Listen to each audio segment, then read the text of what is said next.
Hey, what's going on, guys? It's Tony, and I'm back with my first ride impressions with the Sram GX AXS setup. So once again, if you guys haven't seen my previous video, I just got this set up. This is the Sram GX AXS upgrade kit. It comes with the derailleur, battery, charger, and the shifter.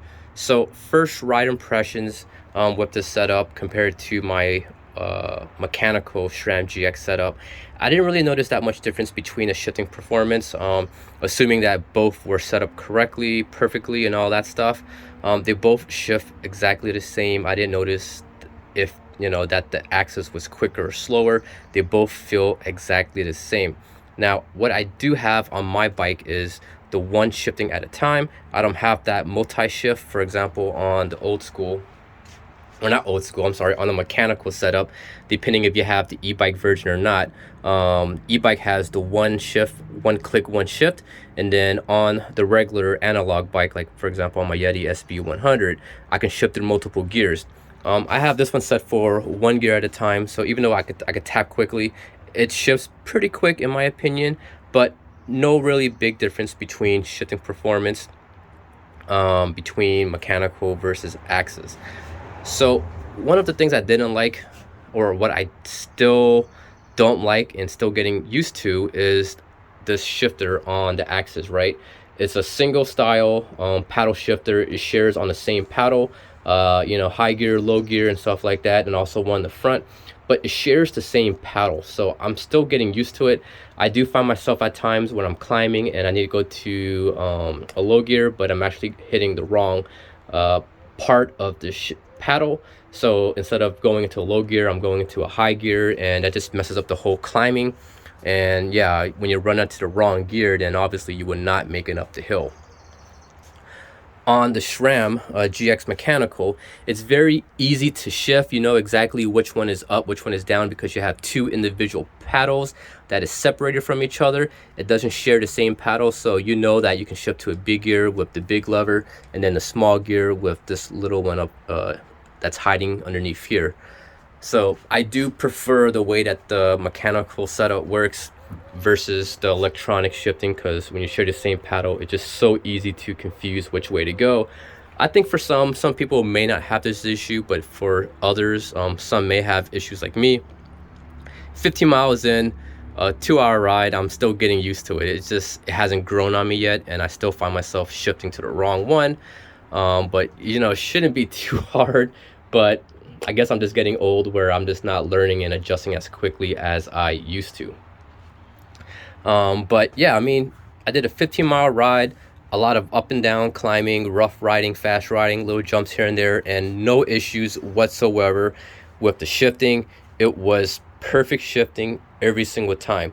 When I first started the ride, I was having a little bit of an issue with the spacing on, I think on gear number 4, but it was super easy. Literally not even 10 seconds, I can get that dialed in and be perfect on that gear. So you could do it on the fly.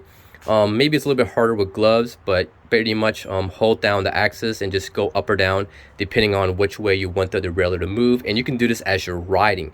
So that is very cool, very neat. No longer have to worry about messing with cable shifters and turning the wrong way and then getting one right and then the other's not right. With the electronic, you can dial in each specific gear spacing exactly, perfectly, every single time. So that is what I like about it. You can see how dirty it is already, a lot of dust and stuff. But yeah, I mean, earlier in my previous video, I did mention that I noticed that this was a little bit loose. Well, I have to say, it didn't move, it didn't budge. A lot of chunky riding, a lot of rough and jumps here and there once again, and this thing did not move whatsoever, so that is a big plus. But one of the things I did notice is that the battery, right? So small little battery, but I do notice that if you have multiple batteries and you ride in a wet environment, you may want to keep the contact or this little rubber piece that goes around here clean, because you can see I have a little bit of dust. It's just hard to see. I have a little bit of dust building up here. I'm not sure if it's because during the ride or because when I took this off, but if you get dirt on the rubber piece here, that means that it may not seal water. So But yeah, luckily I live out here in California and I don't do a lot of wet weather riding, so I don't have to worry about it. But I did notice that I was getting a little bit of dust in there, so if you guys are riding in different parts, you may want to just keep a lookout for it. Also, what's cool is that I have my SRAM set up to my Garmin, so you can see it is actually not on right now. Let me wake up the setup. So the way that this works is if you have it on a stand and you don't move it for like 30 seconds or a minute or whatever, it actually goes to sleep mode and it turns off.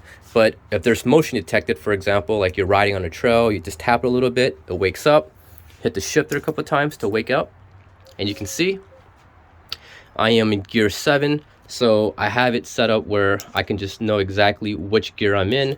The number doesn't change instantly. It does take about a split second for it to change. So for example, if I be quiet, you can hear me click and you can see it change. About 1 second. But that is pretty cool. But you know, for the more experienced riders, you guys probably wouldn't even care about what number it is because you just are so good where you know exactly what gear you're in. But for people like me, riders like me, I like having this because it lets me know what gear I'm in, and it just doesn't get me off guard if I'm already in the lowest gear. I'm not gonna go one more. I don't have to look down. I can just quickly glance down at the screen on my head unit and I know exactly what gear I'm in. I got a 12 speed, so you know, 112. And also on here, oh, it turned off already. So if you don't use it, you can see it just goes to sleep mode on the stand. But don't worry guys, if you're on the trail, it's not gonna do this. Got 2 values if you guys are interested. First value is gonna be your front derailleur. Since I'm, you know, running on a mountain bike, I don't have a front derailleur, so it's always gonna be 1. And then the second value is just gonna be whatever gear that you're in. So for example, it showed 7 earlier. 1, 2, 3, 4, 5, 6, 7, which is pretty darn cool. Shifts pretty quick, but not any quicker than a mechanical setup, to be honest. You can see not much difference whatsoever. So there you go. I mean, that's pretty much my first ride impressions. I'll do a better follow-up after I get more hands-on, more riding time with this setup. But currently, right now, my only issue is just adjusting to this single paddle shifter here. Maybe if I adjust the angle a little bit, you know, I can probably maybe not touch the wrong side of this paddle. But, you know, trying to keep with my buddies on some of the climbs, I just found myself in the wrong gear a couple times where I thought I was shifting into the big gears, but I was actually shifting down to the small gear. And I was like, wait, you know, it's like, why am I pedaling slower? I'm running out of power.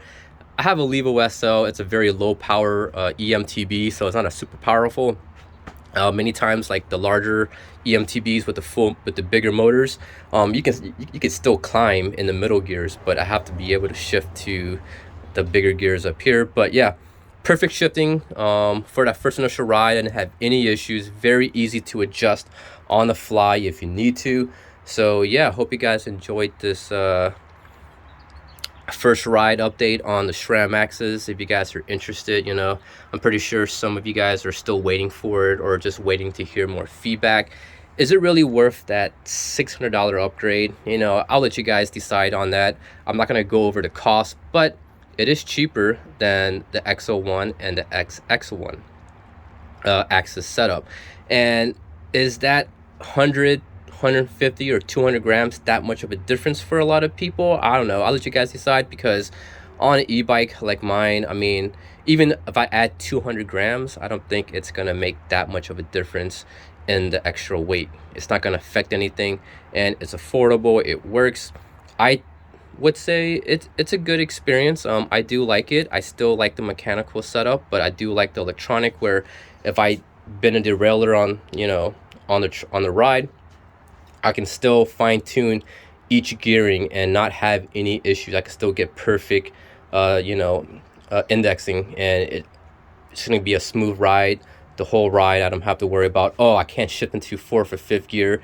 And sometimes, you know, it may be the gears that you ride the most in that you cannot shift in, and if you adjust it there with the cables, then your, you know, low gear, high gear may not be correct. So with the electronic shifting, you just don't have to worry about that issue anymore, because you can quickly do it on the fly and get that perfect derailleur set up, and it's gonna work perfectly. I'm talking way too much nonsense. I'll let you guys decide, but yeah, I think it's worth it.